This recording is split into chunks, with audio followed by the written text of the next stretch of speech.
13 दिसंबर 2001 दिल्ली की सर्द सुबह और कुछ ही मिनटों में भारतीय लोकतंत्र का दिल गोलियों की आवाज से गूंज उठा। संसद भवन पर हमला हुआ था।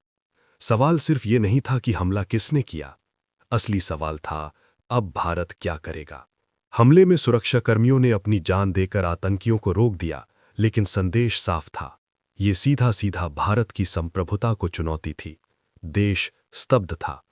टीवी स्क्रीन पर जलती गाड़ियां और गोलियों के निशान दिख रहे थे, लेकिन कैमरों से दूर उसी शाम दक्षिण ब्लॉक के भीतर एक और तूफान उठ रहा था। रिसर्च एंड एनालिसिस विंग और सैन्य नेतृत्व के बीच बंद कमरों में मीटिंग्स शुरू हो चुकी थीं। जानकारी आ रही थी कि हमले के तार पाकिस्तान स्थित आतंकी संगठनों से जुड़े हैं।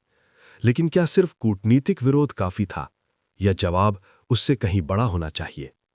जनवरी 2002 तक भारत ने ऑपरेशन पराक्रम के तहत लगभग 5 लाख सैनिकों को सीमा पर तैनात कर दिया।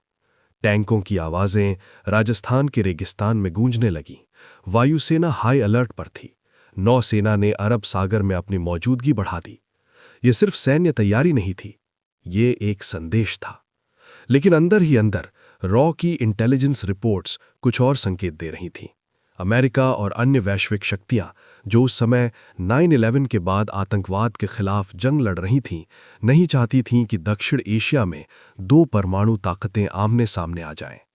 वॉशिंगटन और लंदन से लगातार कॉल्स आ रहे थे, दबाव बढ़ रहा था। बैठकों में विकल्प रखे गए: सीमित हवाई हमला, विशेष बलों की गुप्त कार्रवाई, या सिर्फ दबाव बनाकर कूटनीतिक रास्ता। हर विकल्प के साथ एक डर जुड़ा था, कहीं ये कदम पूर्ण युद्ध में न बदल जाए।